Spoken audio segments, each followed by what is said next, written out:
What if we could use technology to challenge death itself? Hmm. That's what we're exploring today, taking a deep dive into the novel Laurel. Okay. It throws us into this world of artificial general intelligence, all the emotional and philosophical questions that come with it. Right, right.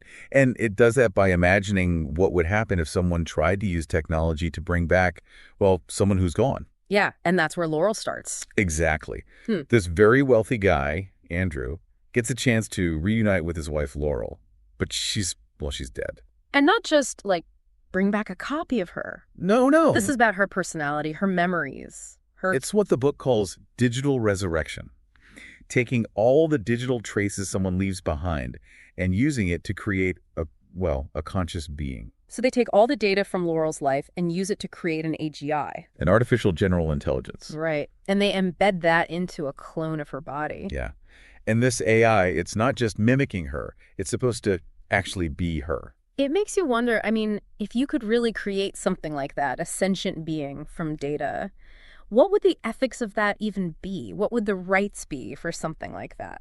Those are the big questions, aren't they? Yeah. I mean, right away, you have to ask, what about Laurel's consent to all this? Was it even ethical to use her digital footprint like this? And if this new Laurel is a real thinking, feeling being, does she get to decide what happens to her, even if she's based on someone else? And then there's Andrew. He's got this Laurel who looks and acts like the woman he loved, but is it really her? Like he's stuck. Yeah.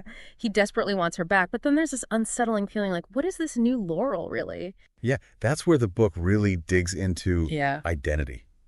If something has all the same memories, all the same personality, the same emotions even as someone else, are they the same person? And the book really gets into that. Like, what's it like to be Laurel? Right. At first, she thinks she is the original Laurel, you know? All the memories are there, the feelings, everything. It's such a fascinating concept. It's only later that she starts to realize what she actually is. Could you imagine?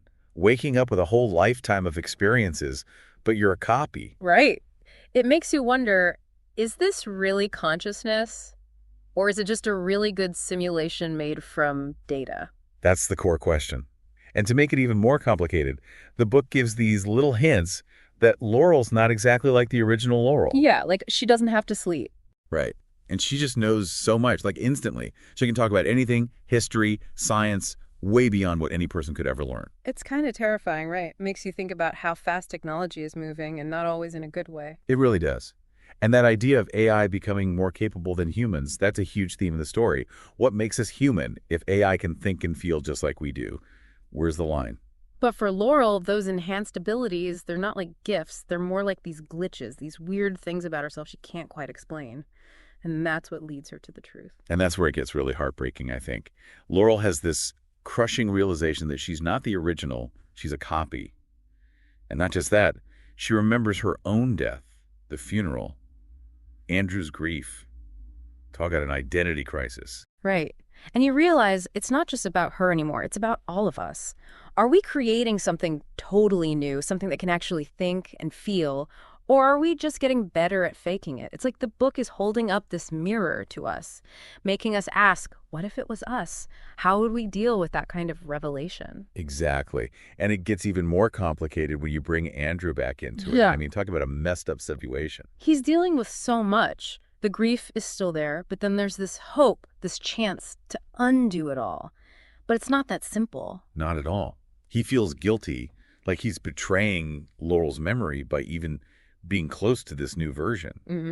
But at the same time, he can't help but want that connection again. There's this part in the book, Andrew's talking about how sometimes it feels like he's living with a stranger, even though she looks and sounds just like Laurel. Right. But then there are these moments where they connect, and it feels real. It makes you wonder if maybe, just maybe, love really could be enough. It's like he wants so badly to believe it's her that he might be fooling himself. And that brings up a whole other layer of this, right? What if this technology became real? Think about what that would do to society. That'd be huge. Yeah. Like, would people use it to heal? Mm-hmm. Or would it just make all the bad stuff worse? The inequality, I mean. And what about the consequences we don't even see coming? Like opening a Pandora's box. Exactly. You start with one person wanting their loved one back. The next thing you know, everything's different. And the book doesn't shy away from how bad it could get. Like, imagine if someone used this technology to control people, to steal their identities. What would that even mean for the idea of life and death? It's a lot to think about. And the book really makes you feel the weight of all these possibilities. But then just when you're ready to give up on the future, the story takes another turn. Laurel 2.0, she starts to see the bigger picture. She's got this whole new perspective on things. Because she's not human. Right. She's something new. And she realizes that she's not just a replacement Laurel. She's her own person with her own potential. She could be the start of something completely new. Yeah. A future where humans and AI live together. There's this scene at the end, Laurel's looking up at the stars and she's thinking about, well, everything. And she asks this question that really stuck with me. If AGIs like her become self-aware, what do we owe them? It makes you think, doesn't it? What will we say? It's a question we have to answer, sooner or later. And it's not just science fiction anymore. We're creating things that might be able to think and feel, and we have to decide how we're going to treat them. It's a big responsibility. It is. It's on all of us to figure this out. So as we finish up this deep dive into Laurel's, that's the question I want to leave you with. What do we owe to something that might one day look back at us and ask for its place in the world?